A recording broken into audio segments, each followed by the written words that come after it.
मैं शुरू करता हूँ। 4:30 बजे बोलेंगे।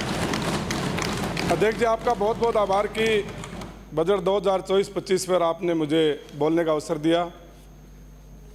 मैं धन्यवाद देना चाहूँगा उप मुख्यमंत्री वित्त मंत्री माननीय दिव्या जी को कि उन्होंने फतेहपुर का नाम भी नहीं लिखा बजट में।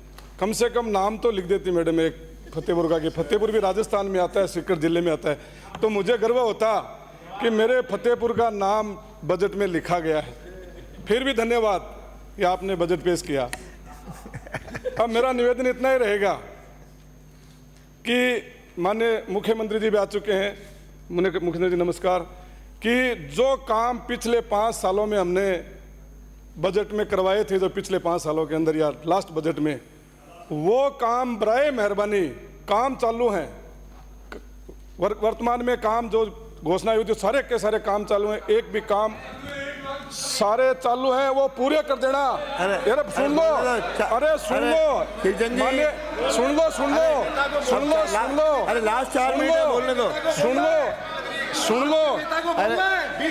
अरे सुन लो, राजू यूं करोगे तो आप सम्मान्य हो, सुन लो, फिर नाम सुनने की क्षमता रखा करो, सुनने की क्षमता रखा करो कि आप जो काम चालू है पूरे कर देना। मैं तो ये मानूंगा कि आपने बजट में मुझे बहुत कुछ दिया फतेहपुर के लिए, ये मैं आपको मान जाऊंगा कि वो काम चालू रखना, उसको बंद मत करना। अभी मेरे सुनने में आया कि बजट के अभाव में काम सारे हैं वो रुके पड़े हैं, तो उनको आप आधे अधूरे काम मत छोड़ना, भले ही आप उनका लोकार्पण कर देना, मुझे मंजूर है, कोई दिक्कत नहीं है, लेकिन फतेहपुर की जनता के लिए अगर आप लोकार्पण करोगे पूरे काम करके तो फिर भी मैं धन्यवाद देना चाहूँगा।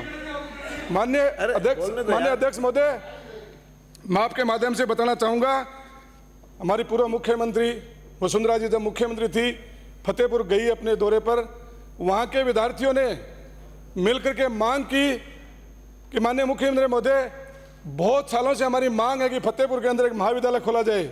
मुख्यमंत्री जी का जवाब क्या था? एमएलए दो पहले, क्या जो एमएलए जीत गया था वो विधायक नहीं है क्या?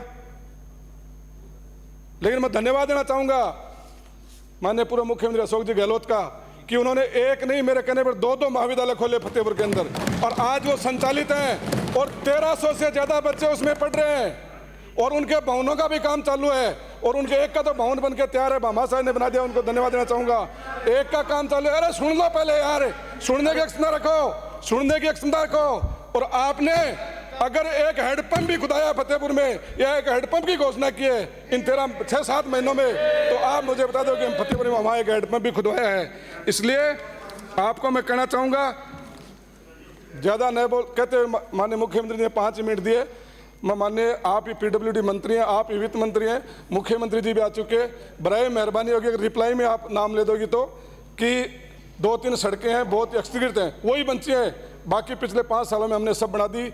एक तो ठेडी से गोड़िया होते हुए फतेहपुर, और एक गोड़िया बड़ा से देवास, एतमसर होते हुए देवास तक, एक सीकर फतेहपुर हाईवे से लेकर के रिणाऊ चुआस बीबीपुर बड़ा तक, और एक सड़क चूरू रामगढ़ हाईवे से लेकर के फदनपुरा दाड़ूंदा नगरदास और रामगढ़ ढानन तक वो सड़क बना, रिन्यूअल है, नहीं बनानी है, रिन्यूअल है, वो कर देना।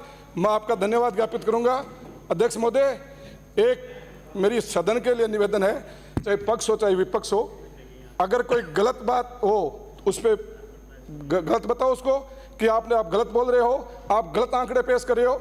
अगर कोई सही बात है उस पर धन्यवाद दो, लेकिन सदन के हम तो सुनते हैं पुराने, जैसे माननीय पारिक साहब बैठे हैं इनसे, कि पहले सदन चलता था, अध्यक्ष का आदेश होता था कि ऑर्डर के साथ सारे सदस्य बैठ जाते थे।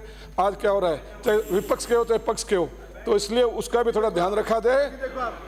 इसलिए और कोई नया सदस्य अगर कोई बोले तो उसका हौसला बढ़ाना चाहिए कि नया कोई जीत कर आया, वो अपनी बात रखना चाहता है, अपने क्षेत्र की बात रखना चाहता है। अगले बजट में धन्यवाद।